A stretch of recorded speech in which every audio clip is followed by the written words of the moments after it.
everyone, it is me, Corrie Sommers, and today I'm here with Sara with Glen Escrow, and we're gonna. And she's a little nervous, so don't worry, guys. She is as wonderful as she is beautiful, and we're going to talk about the basics of escrow as well as Prop 60 and 90, right? That is designed to help people over a certain age bracket when it comes to selling and buying. And so this is really important information. You're going to either want this for yourself or to share with someone special. Stay tuned. So explain the escrow process and what escrow does in a real estate transaction.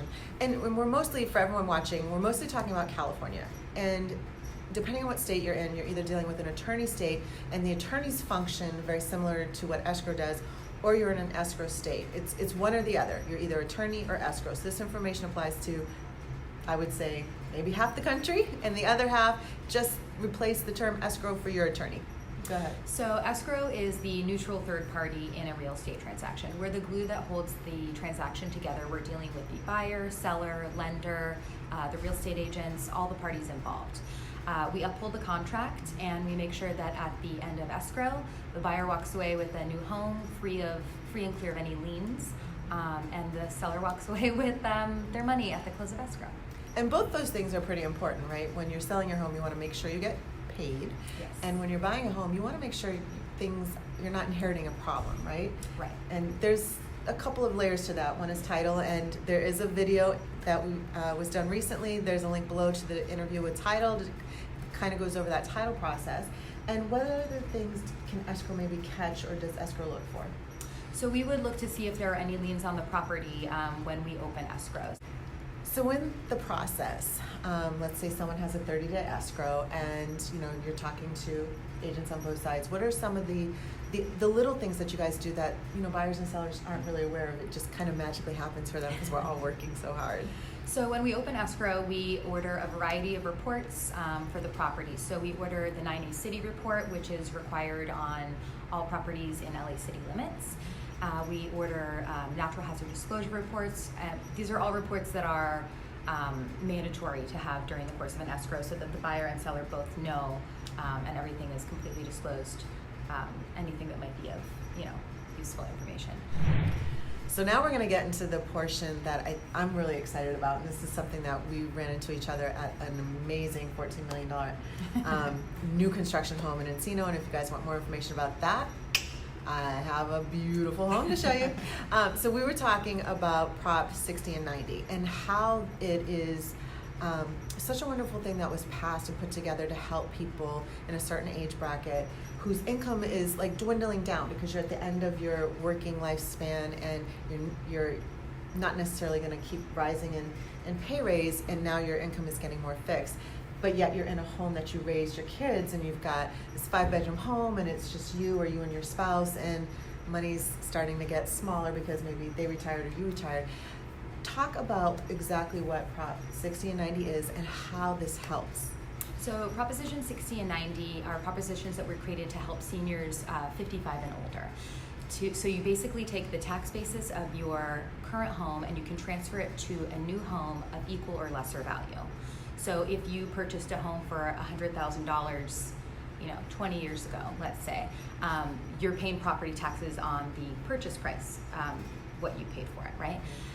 If you were to sell it now with this tax benefit, you can transfer that tax basis, so you're still only paying the property taxes on that amount instead of current market value, which could be, if your home is valuated at $800,000 now, let's say, that would be a lot more in property taxes. So it does save you quite a bit in tax savings.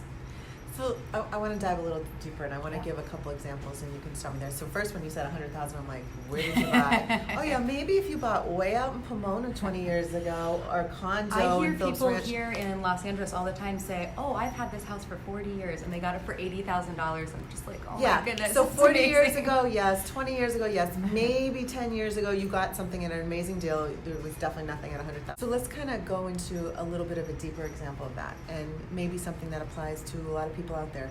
So let's say you live in Studio City in the hills, and you bought maybe 25 years ago. So you got a 4-bedroom home, 2,500 square feet for maybe $350,000 or $450,000, right? And today those homes are at 1.7, to 2.3 if you haven't updated the home. Now maybe you've updated the home along the way, and so you've consulted with an agent, or I've come over and we've sat down and run the numbers and we're like, look, this brand new construction went for 3.7, you've updated your kitchen, your bathroom, we can get you 2.8, 2.9, or maybe you just did a full update and you're even closer to the 3.7, you're 3.2. But you're like saying, okay, I have $2 million plus of equity in my home, but now I'm going to get slammed with taxes and I need that money for my retirement. This is where these propositions come into play, right? Yes. So if they sold a home that they purchased for $350,000, but they sold it for $2.5 million, when they purchase that next home, their tax basis will be the $350,000? Correct. So what you would want to do is during the course of escrow, if you're selling this home, you would want to let your escrow officer know so that they can give you the claim that needs to be filled out and filed in order for you to be eligible for the homeowners exemption. Okay, so that's really important because just selling and buying doesn't do it alone. There's some paperwork involved. Yes, and there is a time limit. So you have up to 3 years to transfer that to a replacement property. So let's make sure we're really clear. So Yes. you can sell the home that you purchased at $350,000 in Studio City Hills for 2.7, and you have 3 years to buy the next property. Yes. Okay. To transfer your tax basis. And you'll be able to transfer your tax basis. There's property, not property, but there's paperwork involved. Yes. And this is really where escrow works hand in hand to Yes. do that process. Absolutely. And Prop 60, just the difference between the two. Prop 60 relates to within the same county, and Prop 90 relates to 2 different counties, so one county to another. So if you're moving from Los Angeles County to San Bernardino County, for example, it would be, Prop 90 would be the exemption that you would be utilizing.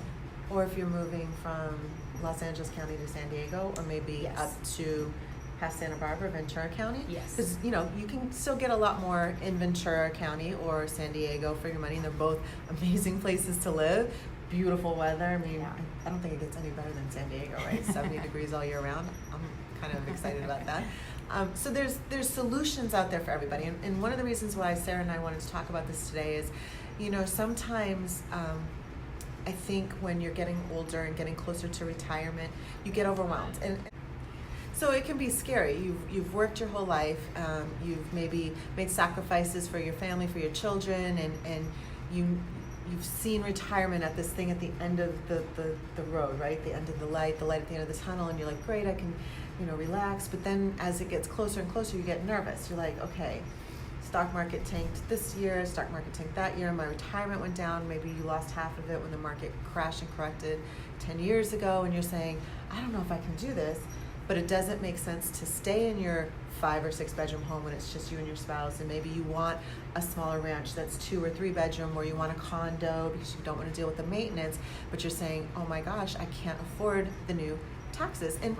And I know someone like this, a wonderful gentleman who was a builder his whole life, and he's saying, if I sell this property to buy something else that I can bring in income, which will help me for my retirement, and it'll make everything, stress-free, I'm going to be paying more in taxes. I don't think I should do it. This is something that can help that gentleman. This is something that can help when you're getting close to retiring. This is something that really, I think most people don't really know about, and so hopefully this is helpful to get the word going and to really understand that there is an opportunity once you hit 55. Right.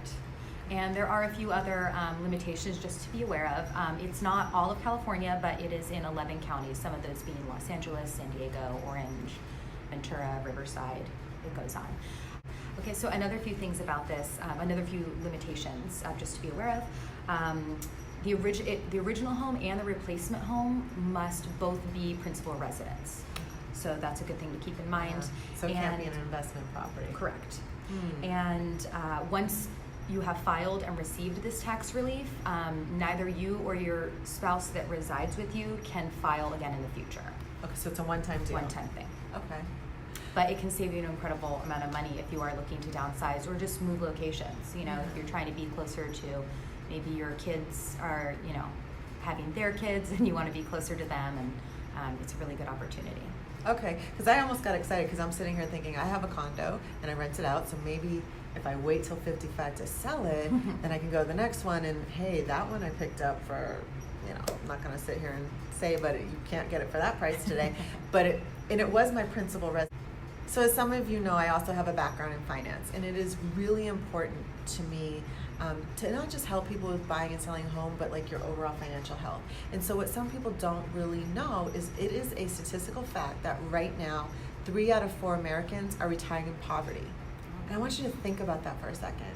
3 out of 4 people have worked their whole life to support their family, to pay all the bills, and then they get to retirement, and now they're at a level of poverty.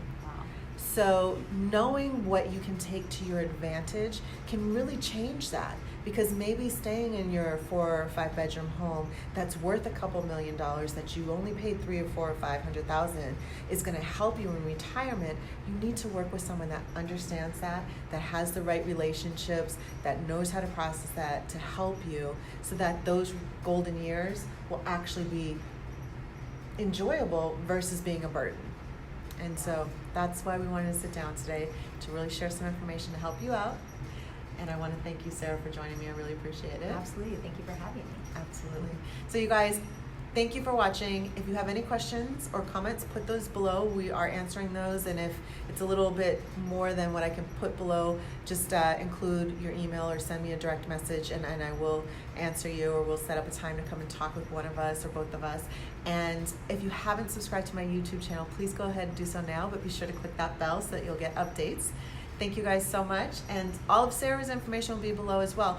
You know, something to know too, when it comes to escrow, generally speaking, it's the sellers that pick the escrow. Yes. But that said, it doesn't hurt if you're thinking about selling to kind of talk to a couple of escrow agents. Come in and talk with them. And we're happy to answer any questions, whether or not you're in a transaction with us. It's the biggest financial decision generally of a buyer or seller's life. So you want to work with a company that's going to protect you and your money, and make sure that they have your back and are giving you all the information that you need. Exactly. So Sarah's information will be below. Thank you guys so much for watching, and we'll see you next time.